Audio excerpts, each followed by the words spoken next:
la diversidad no resta ni suma valor si es que no hay una gestión detrás. Primero, ponerse los lentes de la diversidad y no sacárselos nunca más. Que cada proceso clave que tengamos en la empresa sea visto desde esta mirada. Ya no se puede decir nada, ya no podemos hacer nada porque todos se ofenden, la generación cristal. Y detrás de eso, ¿qué hay? Hay un miedo a equivocarse porque ahora se puede funar, ahora se puede visibilizar, ahora se conversa sobre estos temas. Las personas se alinean con los líderes. Por lo tanto, es muy importante el rol del líder. Lo que mostramos afuera tiene que ser alineado y lo que mostramos adentro puede ser cualquier cosa.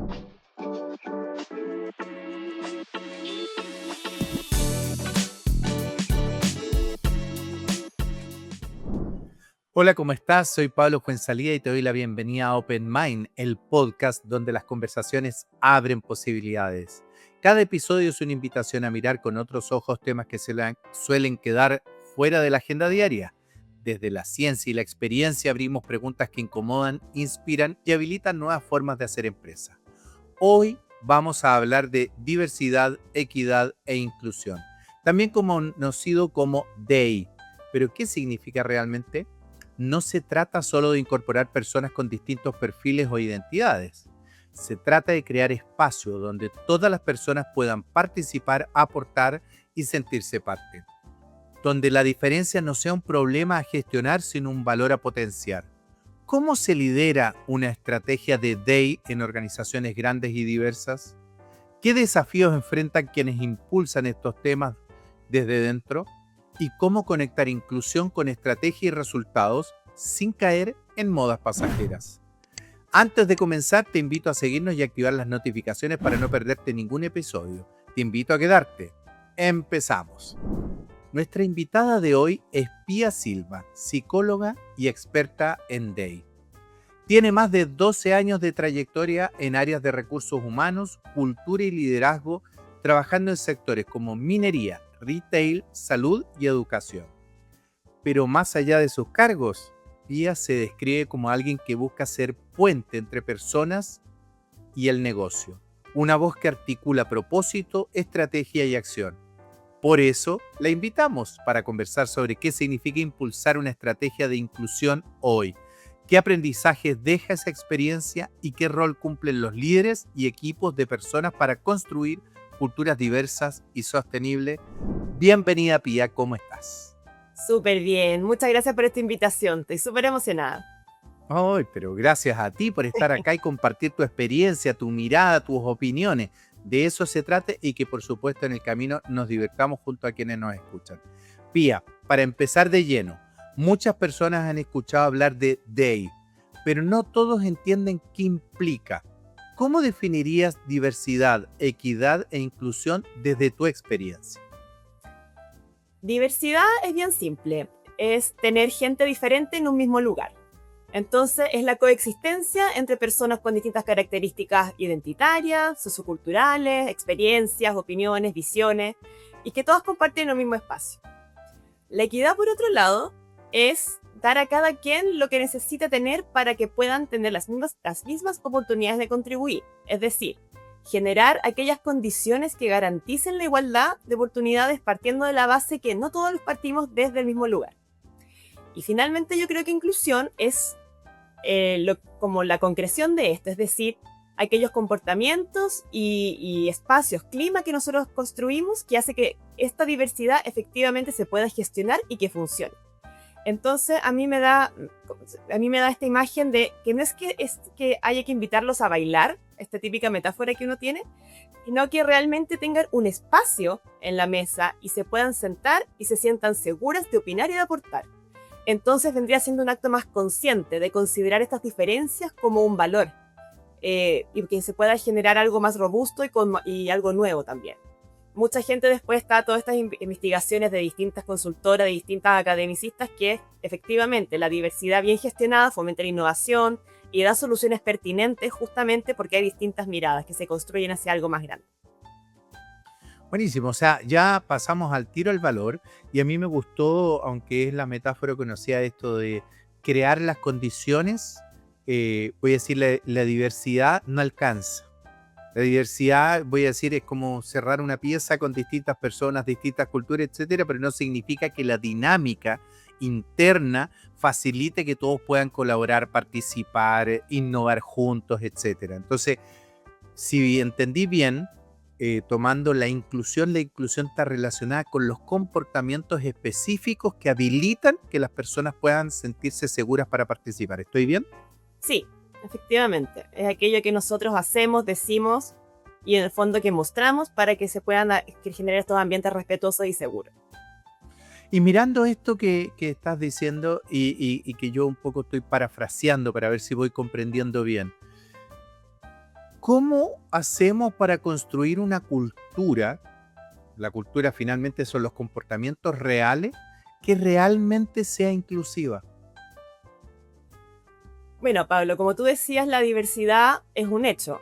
Tener equipos diversos es tener gente diferente y todos tenemos nuestras particularidades, independiente que seamos todos más o menos homogéneos en ciertas cosas, sí tenemos diferencias también, incluso en un mismo grupo. Entonces, de por sí, la diversidad no resta ni suma valor si es que no hay una gestión detrás y que estas diferencias generen un valor agregado que se encauce hacia una meta común. Entonces yo creo que para lograrlo hay que construir culturas que se sostengan en base a principios universales como el respeto a estas diferencias y que exista un objetivo compartido y sobre todo que exista seguridad psicológica. Porque cuando las personas se sienten seguras y se sienten que que pertenecen a un espacio, se sienten capaces de poder aportar, de poder equivocarse, de poder preguntar y así poder aportar para generar valor a la empresa. Entonces, si, por ejemplo, tú me preguntas cuáles son las 3 palabras clave o 3 conceptos para crear una cultura diversa e inclusiva, yo creo que son el respeto, la colaboración entre todas las partes y también que se sientan pertenecientes a este grupo. Me encanta cómo lo dice y así bien concreto, en 3 palabras.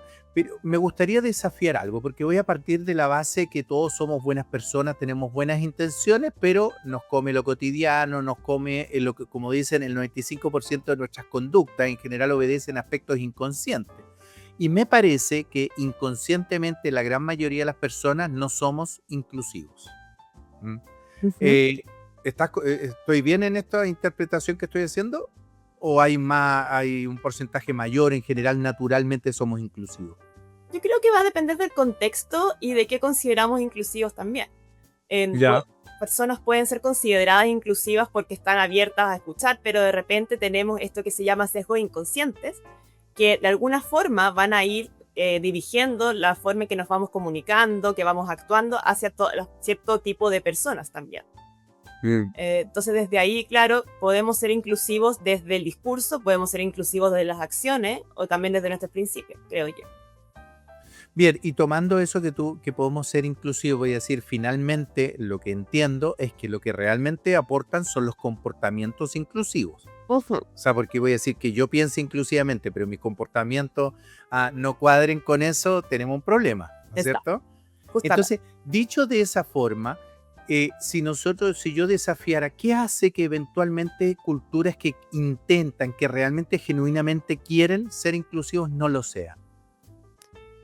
Mira, yo acá veo, basado en mi experiencia, yo veo 4 desafíos grandes, que son, primero, que usualmente el grupo o el área de diversidad e inclusión no está necesariamente alineada con la estrategia del negocio. Entonces se vive como una iniciativa, entre comillas, linda, más que un real aporte al negocio. Entonces, o que por ejemplo son cosas aisladas que realmente no están pegando, o sea, no están dándole, impactando al grupo que realmente se necesita. Para eso yo creo que es súper importante tener métricas. Yo tenía un gerente que trabajaba conmigo de operaciones que siempre decía, queremos más data y menos guata. Entonces, en ese sentido, que es importante que como recursos humanos, como el área de personas, que nos comportemos como un área más del negocio y tengamos realmente indicadores, tengamos métricas para generar y demostrar el valor que tiene el área de diversidad e inclusión dentro del negocio. Y hablar en el lenguaje del negocio, porque no sacamos nada con tener un discurso muy lindo y filosófico cuando hay personas que son mucho más de dato duro que dicen, ya, pero ¿cómo me impacta esto en mi negocio? Finalmente. Eso es uno. El otro desafío que yo he visto es que las áreas en general de los negocios tienen expectativas como a corto plazo y no ven la big picture, no ven como el escenario más general. Entonces esperan grandes impactos en poco tiempo, cuando sabemos que toda transformación cultural lleva mucho tiempo, especialmente cuando estamos en una sociedad que no necesariamente está avanzando al mismo paso que las empresas privadas u otras organizaciones.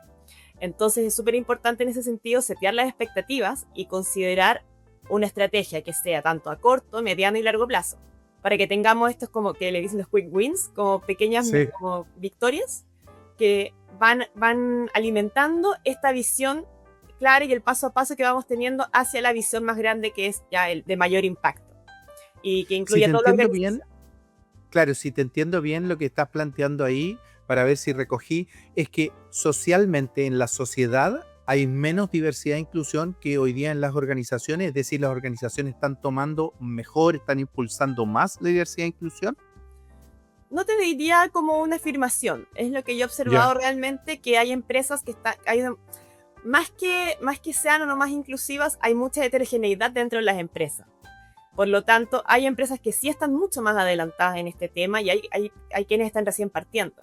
Por eso es súper importante la colaboración entre empresas y también el asesorarse bien, para que de repente, para que vayamos nivelándonos todos y que más o menos vayamos avanzando un paso más o menos similar, también entendiendo las particularidades de cada empresa.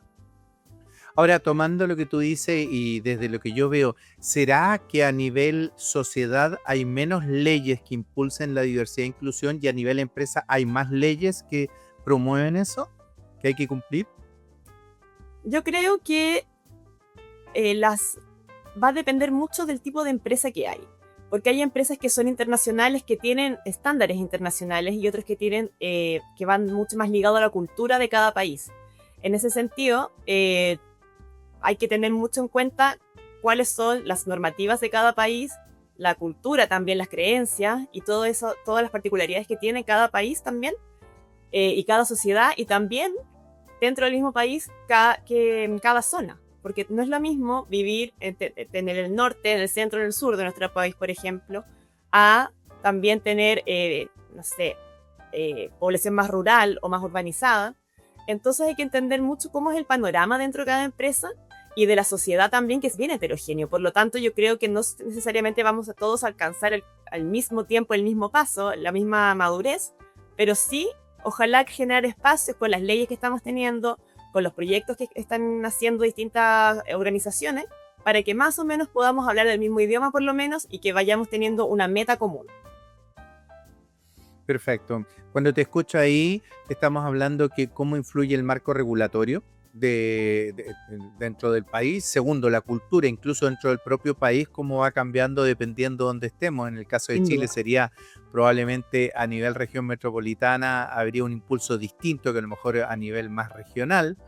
Y si hablamos de los diferentes países, ¿tú tienes alguna experiencia donde, por ejemplo, hayan países que sean bastante modelo en este tema? Hay países que están teniendo normativas mucho más avanzadas que las nuestras en términos sociales, y hay otros que sí tienen más apertura específicamente en temas de diversidad e inclusión. En ese sentido, es súper importante entender que la diversidad, la equidad e inclusión como área o como proceso o como lo veamos dentro de la empresa, no significa un copy-paste. Si uno está en una empresa que es multinacional, no quiere decir que vamos a tener exactamente las mismas métricas, las mismas iniciativas, etcétera, porque, como te mencionaba, cada país tiene su marco regulatorio y todas sus creencias que hacen más viables los trabajos con ciertos grupos de inclusión por sobre otros. Por ejemplo, me pasó que yo trabajaba con Perú y la cuota de personas con discapacidad ahí es de 3%, mientras que acá es el 1%, que ahora va a empezar a irse hacia el 2%. También hay países que el que estar dentro de la comunidad LGBTI más es ilegal. Y hay países que también los derechos de las mujeres, por ejemplo, están mucho más reducidos y así. O sea, hay una gran diversidad dentro de los mismos países. Por lo tanto, es importante para las empresas que tienen que están con presencia en distintos países, que cuenten con una política estándar que sea como el esqueleto o la columna vertical de lo que se Mm. espera para, por ejemplo, crear espacios seguros, que se respete la diversidad de credos, de orientación sexual, etcétera, y que esa sirva para que después cada país pueda contar y customizar esa, de acuerdo a cada cultura y cada normativa vigente en cada país, y así ellos puedan generar sus propias métricas y metas. Sería súper injusto que, por ejemplo, estemos hablando de que no sé, existe una cuota de personas con discapacidad tal, que mientras los países ni siquiera tienen una política, o sea, perdón, una cuota, por ejemplo. Mm, O que se está trabajando de distintas formas, o que tienen distintos incentivos. En Colombia no tienen una cuota de diversidad, pero sí tienen algunos incentivos para hacerlo. Pero perfecto. no tienen la misma métrica. Entonces es súper importante entender que hay que tener una columna vertebral que rige, por ejemplo, los principios fundamentales, pero que se va customizando de acuerdo a la cultura de cada país y por ende más o menos conversado, un desafío que sea para las empresas de ciertos KPI o ciertas métricas. Hay un libro Clarito. Hay un libro ¿Ya? súper bueno que yo lo recomiendo, que es de Erin Meyer, que se llama El mapa cultural. Y esta mujer habla de... Ella trabajó con, no me acuerdo si India o China, por ejemplo, y hizo un estudio de cómo las culturas son distintas. Entonces, por ejemplo, India era mucho más orientada a la tarea, mientras que hay otros países, por ejemplo el nuestro, Chile, que está mucho más como que crea contexto, conversa cómo estás, cómo estuvo el día, hace calor, no hace calor. En cambio, en otros países como ya, vamos a la tarea, vamos aquí, hagamos esto, adiós. Entonces, y eso genera un choque cultural muy grande. Y esta autora menciona que, y algo súper lo que es bonito de este libro es que al entender estas diferencias logramos sacar qué aporta cada una y generamos algo más grande, que es una macrocultura dentro de esta organización que va generando la propia cultura de la empresa. Y eso crea este marco también como de respeto, de seguridad, que es bien entretenido y que es en base a qué aporta cada cultura y cómo se pueden mezclar y se pueden como complementar. O sea, lo que más me gusta que trae es la pregunta de decir, de tomar la diversidad con una gran pregunta, de decir, esta diversidad en qué aporta cada uno, porque lo centra en algo tremendamente positivo. O sea, Ujú. como que en sí mismo la pregunta ya empieza a generar inclusión. Y ahora mirando, nos diste 3 palabras. Recuérdame cuáles eran esas 3 palabras para definir diversidad o los comportamientos. Los comportamientos era pertenencia, colaboración y respeto. Pertenencia, colaboración y respeto. Ya. Pero yo te quiero llevar a una bajada. Uh. Tomemos esas 3 palabras y qué prácticas o concretas hacen en estas 3 palabras que la estrategia realmente funcione en el día a día y no sea solo un discurso. Porque yo digo, a veces todos hablamos de respeto, pero resulta que en lo concreto, yo acabo de estar, mira, recién estaba en un coaching donde me trajo una persona un problema que estaban 2 colaboradores trabajando y uno le dijo al otro imbécil, etcétera, y él escuchó esto, justo se tenía que venir y dijo, oye, acabo de escuchar esto, acaba de pasar, ¿qué hago? O sea, no sabía cómo resolver esa situación. Mira, para que realmente funcione una estrategia de diversidad, equidad e inclusión es, primero, ponerse los lentes de la diversidad y no sacárselos nunca más. Es decir, que cada proceso clave que tengamos en la empresa sea visto desde esta mirada.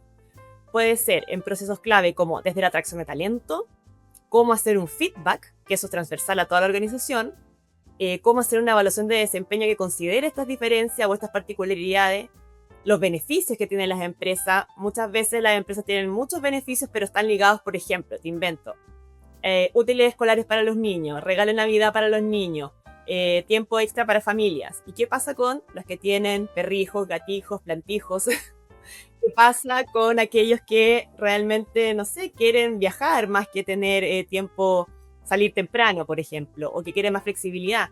Entonces, la diversidad y la inclusión está mucho en ponerse estos lentes de la diversidad, tener espacios de trabajo que sean accesibles, cómo las personas se sienten seguras. Y por eso es súper importante preguntarle a la gente. Y ahí entra mi segundo punto, que son los hábitos cotidianos, que es generar espacio de confianza. Que en las reuniones, por ejemplo, en el día a día hagamos check-ins, que el feedback que nosotros entreguemos sea respetuoso, que sea un espacio de contenido, por ejemplo, dar visibilidad a las distintas personas del grupo, por ejemplo, te invento, rotando para quienes presentan en las weekly, en las daily, no sé.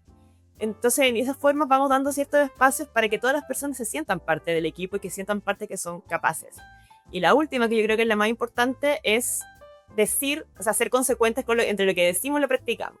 O sea, walk the talk, como dicen. No sacamos nada con avisar a todos que somos súper inclusivos y damos campaña y salimos en el diario, si en realidad la métrica y los datos te dicen lo contrario.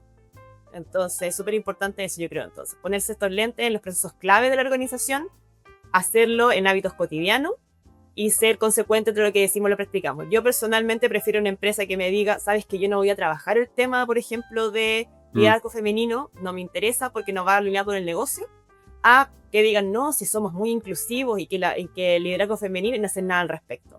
Prefiero que decir el disclaimer al tiro y ahí yo poder elegir a estar ya dentro y darme cuenta que es otra realidad.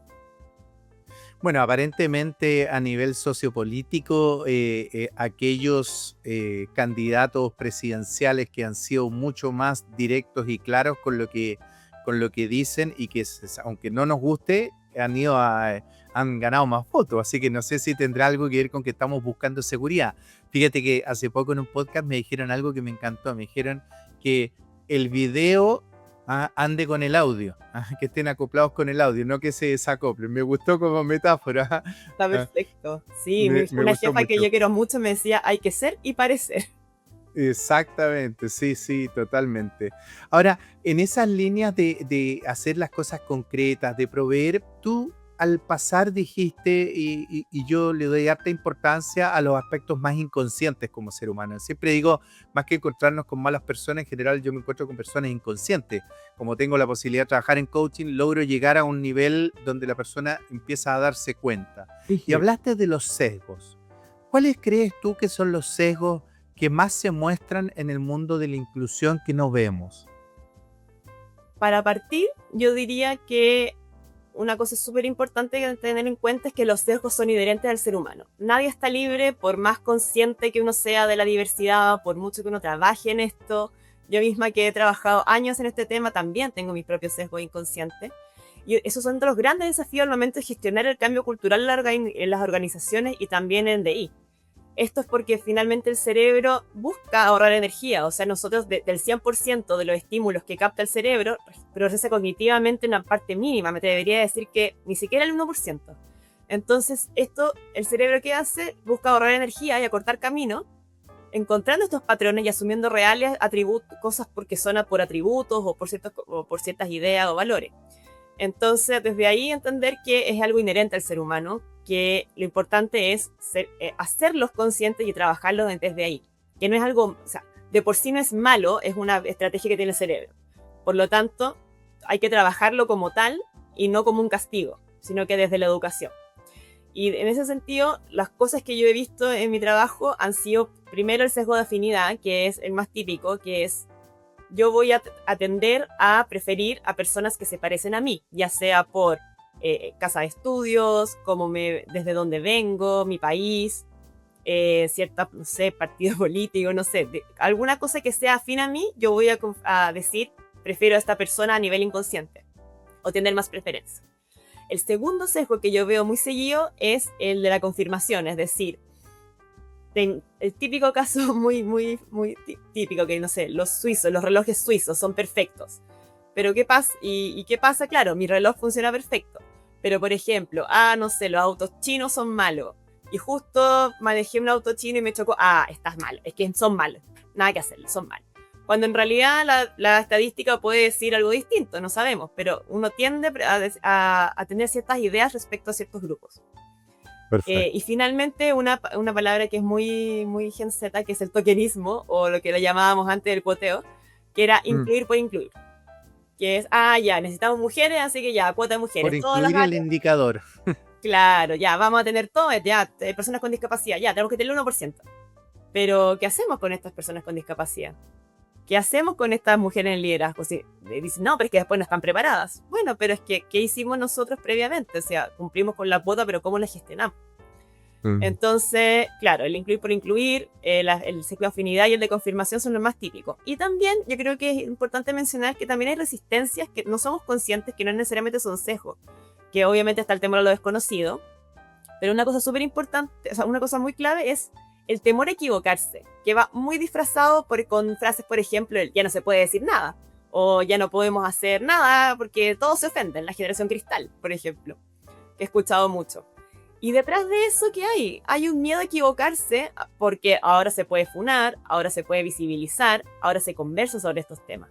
Entonces, este temor a equivocarse o a ser juzgado por un pensamiento que uno tiene es súper delicado porque si bien va mermando ciertas culturas, ciertos como aspectos de la cultura, también brinda una oportunidad muy rica para poder tener conversaciones súper honestas y pesquisar realmente qué es lo que necesita la gente saber o gestionar para que podamos trabajarlo sin demonizar, sino que educando con hechos y llegando a acuerdos entre todos de cómo debería ser estos comportamientos o crear esta cultura más inclusiva también.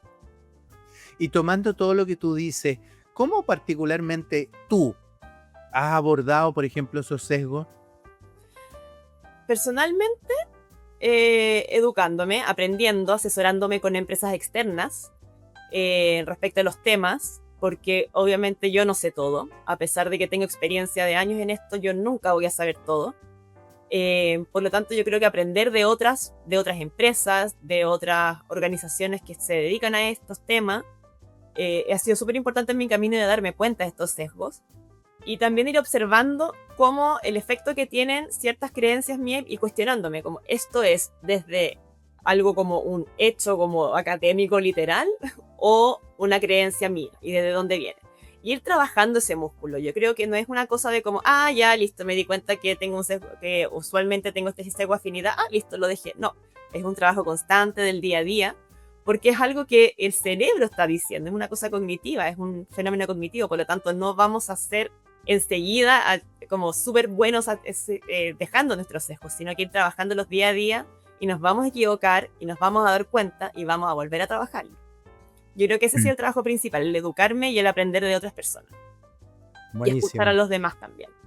Y escuchar a los demás, o sea, también pedir feedback, abrir conversaciones en esa línea. Qué bueno. Ahora, yo sé que en todos estos procesos de cambio cultural siempre el rol de los líderes es fundamental, así que no voy a entrar a discutirlo, yo creo que es central. Ni hablar de las áreas de personas. Yo digo, si quieres hacer un cambio cultural, primero miremos a la mesa ejecutiva y luego miremos al área de personas. Si las dos conversan y andan en la misma, todo es más fácil. Sí. Pero, ¿cómo los acompañamos o cómo les abrimos, los inspiramos a que la inclusión sea algo más que una carga extra? Porque también estamos en un momento donde la gente está agotada emocionalmente y, como tú dices, cualquier cosa que te saque de la zona de confort, que a mí me gusta llamarla de otra manera, la zona de certeza, porque no sé si es confortable, pero que hay certezas ahí, las hay.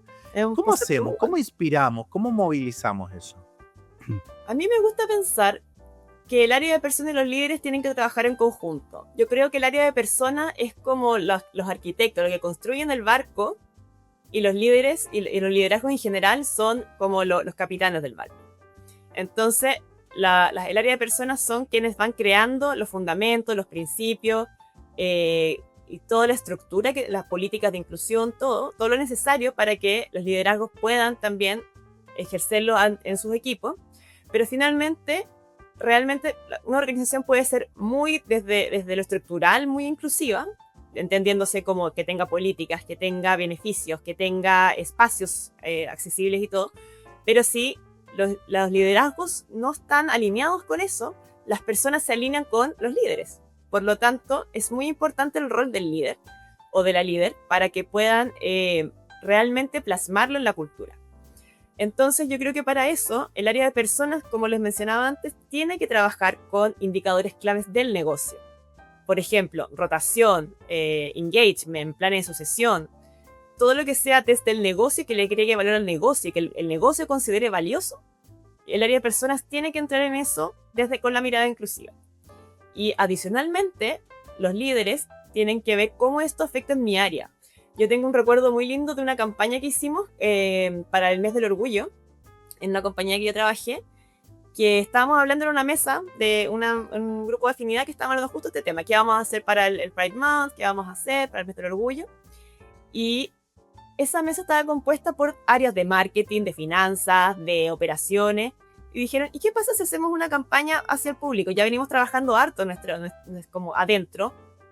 Hagamos algo hacia la comunidad. Y empezamos a hacer una línea de productos con el área de marketing que se vendía después para el mes del orgullo. Claramente después hicimos ciertos ajustes porque dijimos, en realidad la comunidad LGBTI no anda todos los días con la banderita y no necesariamente tiene cotillón, pero sí tener ciertos elementos del día a día que den un guiño de estamos apoyando la causa y todo eso. Y ahí juntamos el área de marketing, hicimos el área de operaciones, de pastelería incluso, y Mm. cómo nos unimos de distintas áreas para este objetivo en común y que generó un engagement, pero muy grande en este sentido en la campaña y todos colaboraron, hicimos una campaña súper linda también en todos los locales y todo y fue muy, muy bonito. Y es un gran ejemplo de cómo las distintas áreas les hace sentido para su propia área ciertos temas de diversidad. Bueno, recojo de esto, me encantó la historia que trajiste y como antes tú dijiste, con data más que guata, yo voy a traducirlo, como yo sé que hay gente fuera de Chile, guata es panza, ¿ah? Ujú. Entonces estómago, para que se entienda Desde la todo, porque intuición. efectivamente desde la intuición, exactamente, pero poner también los datos sobre la mesa y creo que eso tiene valor. Yo sé que tú has liderado estos procesos en contextos diversos y bastante cambiantes. Me gustaría, si nos puedes regalar, cuáles fueron esos principales aprendizajes que tú te llevaste implementando estos programas. Uf, tantos, tantos, tantos, en distintos contextos. Pero yo creo que los principales tres han sido que uno es un proceso, es un proceso lento. Entonces, alentar a las empresas que están recién partiendo en estos temas que no se desanimen si es que no les funciona enseguida. Es mejor partir con pocas iniciativas de alto impacto que 1 millón de focos. Que también es un proceso continuo y en constante evolución. Cómo se vivía la diversidad, equidad e inclusión hace 5 años es abismalmente distinta a la que estamos viviendo ahora. Antes era mucho más del relato, desde hacer lo correcto. Ahora es desde el valor de la empresa, métricas. O sea, un salto pero abismal en 5 o 6 años. Y de la tercera, que yo creo que también es la más importante, es tener aliados fuera del área de personas, porque eso es clave para crear una cultura inclusiva. Que salga del área de recursos humanos e incluir a distintos liderazgos y personas también que no sean desde la plana de líderes, es súper importante porque gracias a eso se genera la cultura. La cultura la generan las personas, por lo tanto, incluir a todas las personas para que todas las personas se sientan escuchadas es clave para el éxito de la implementación de diversidad inclusiva.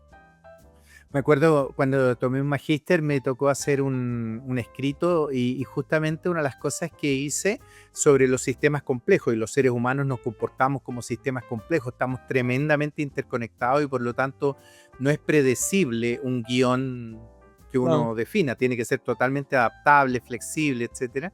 Y una de las cosas que veíamos para las transformaciones culturales, cómo era relevante lo que denominábamos nosotros los atractores, personas de alta autoridad informal dentro de la Sí. organización, que se comprometan para ser fractales de esta nueva cultura, de tal manera que sea mucho más fácil implementarla. Me encantó cómo lo trajiste como un elemento fundamental. No lo podemos hacer solo, lo tenemos que hacer con aquellas personas que son más escuchadas y que son más referentes dentro de la organización. Exacto, justamente. Yo sé que tú nos has contado harto de cómo medir el impacto real, pero si tú, así como bien focalizado, nos dijera, mira, yo mediría estas tres cosas para saber que estamos realmente impactando con inclusión. ¿Cuáles medirías tú? Lo primero que yo diría es elegir las batallas clave. Eh, de repente pecamos de querer hacer muchos focos para ser muy inclusivos y realmente cuando, como les mencionaba antes, es partir con algo pequeño pero de alto impacto es mucho mejor que partir con muchas cosas que solamente sean, entre comillas, lindas. En ese sentido, también yo creo que es muy importante entender en qué minuto está la organización. No es lo mismo una empresa en crisis como una empresa en crecimiento. No es lo mismo una empresa en pandemia que una empresa en momentos más, entre comillas, normales. Entonces, en ese contexto, yo creo que lo primero que hay que ver es cuáles son los objetivos de la empresa, del negocio. Y desde ahí cascadear los objetivos y cómo nosotros como diversidad e inclusión podemos meternos dentro de eso. Por ejemplo, yo creo que los más típicos, no sé si los más clave, pero sí los más típicos son engagement, o sea, el compromiso que tenemos con la empresa desde parte de los colaboradores. La rotación también es un factor muy decidor respecto a cómo estamos comportándonos como cultura.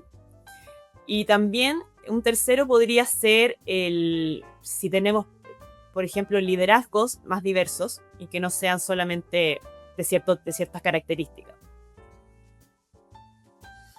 Tomando esto que tú dices, que a mí me gusta cómo lo traes, em, a mí me queda como la sensación de que esto se puede hacer, ¿ah? Y que voy a decir, Si uno lo quiere más rápido, oye, sigamos todos estos principios guía y con eso probablemente lo vamos a implementar más rápido.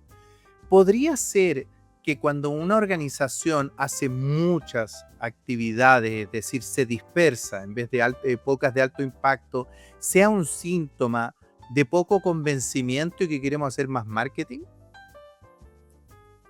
No sé si es una motivación perversa de como queremos solamente Mm, marketear, ¿no? Tal vez va por un tema de que no está alineada la narrativa con el negocio. Muchas veces pasa que más que sea algo malvado, como, queremos solamente mostrarnos, tal vez es pecar de optimistas nomás. Queremos hacer realmente una empresa enseguida y de nuevo está el tema del cortoplacismo. Queremos grandes cambios en poco tiempo y eso después va generando que uno sea como que uno tire un rayo por distintos lados y no logremos como concretar nada. Entonces, insisto, es mucho mejor tener pocas iniciativas de alto impacto que muchas que no tengan real impacto o que solamente sean lindos, porque ahí de nuevo caemos en este tema de, es algo de recursos humanos, es algo lindo, es algo como simpático para el cartel y no es sostenible en el tiempo. El espaldarazo del CEO es fundamental. Fundamental, fundamental. Yo creo que el paso cero de toda nuestra estrategia de DI. Porque todo lo que es C-Level es muy importante que tengan, por lo menos que estén alineados. Tal vez puedan no compartir en totalidad lo que estamos haciendo, pero por lo menos que entiendan el para qué lo estamos haciendo, qué pasa si no lo estamos haciendo y quiénes son las personas que realmente necesitamos para mover la aguja. A mí me gustó mucho en otro capítulo que ustedes hicieron creo que con Miquela Balota, que ella hablaba de están usando el enneagrama para generar equipos de alto desempeño. Y es una cosa muy linda porque en el fondo cómo esas diferencias se pueden complementar para hacer equipos de alto desempeño. O cómo los liderazgos también pueden influir en el equipo y cómo potenciarlos para hacer estos equipos diversos y entendiendo con sus particularidades también. En ese sentido, yo creo que la plana de gerencias y de liderazgo y CEO es muy importante porque ellos o ellas van generando hacia abajo todo lo que todos los lineamientos. Por lo tanto, si es que arriba no están puestos como alineados con el tema de diversidad, no va a permear porque van a haber otras prioridades o van a haber otras iniciativas más, entre comillas, urgentes, que van a dejar de lado el tema de diversidad. Total, clarito, me encantó. Mira, vamos a ir cerrando esta parte y te voy a hacer una pregunta que siempre la hacemos a todos y que tiene que ver con que siempre estamos mirando a las empresas como grandes redes donde es posible conversar y a veces no es posible conversar. ¿Qué conversaciones referidas a este tema, a tu juicio, necesitamos tener más en las organizaciones, pero las seguimos evitando? Esta pregunta es difícil y polémica. Me gusta, Con buena riesgo de manera de funa. cerrar esta parte. Con riesgo de funa. No, yo creo que hay dos temas que personalmente, esto es totalmente una Sí. opinión, no tengo ningún respaldo academicista ni universitario. Ojo, tienes el respaldo de tu experiencia. Exacto, mi pura experiencia, que es solo una experiencia en un mar de experiencias. Ya. Pero yo creo que un tema que sería importante tocar es el tema del privilegio, pero no desde algo peyorativo, sino como una realidad. No todos partimos desde la misma base.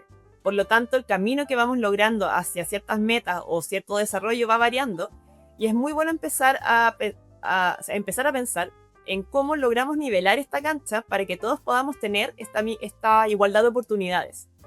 Y no cubrirlo como con meritocracia, porque si uno intenta hacer mérito en un ambiente que está desnivelado, nunca va a poder generar esas igualdad de oportunidades. Entonces yo creo que es un tema muy, muy candente en ese sentido y muy polémico porque la gente ve el privilegio como algo peyorativo.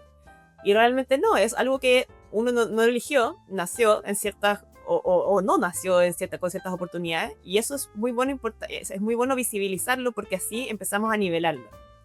Y otro tema que va un poco ligado a eso son las microdiscriminaciones cotidianas, como por ejemplo el discriminar, hacer comentarios peyorativos por cómo se viste la gente, cómo habla la gente, dónde estudió, su barrio, porque va generando estereotipos y los estereotipos van creando sesgos, que son una de las grandes barreras para el desarrollo y transformación cultural. Te voy a hacer una pregunta más porque me quedo picando con lo que dijiste. Quiero saber, según tu opinión, en la cultura chilena, Ujú. Hablamos mucho de las personas, cómo se visten, cómo se ven, etcétera, más que en otros países, ¿o tú dirías que es igual? Mira, no he viajado tanto en la vida para poder Ya, decirte así como en otros países, ya. pero yo creo que Chile particularmente es una cultura que sí se basa mucho en qué dirán.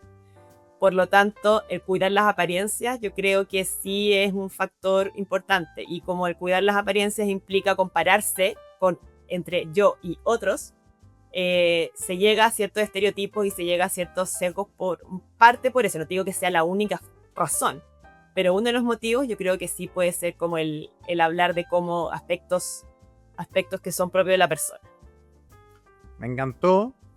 Preciosa manera de cerrar esta parte del podcast. Ahora pasamos a un espacio más informal, pero no menos valioso. Lo llamamos los insights de pasillo.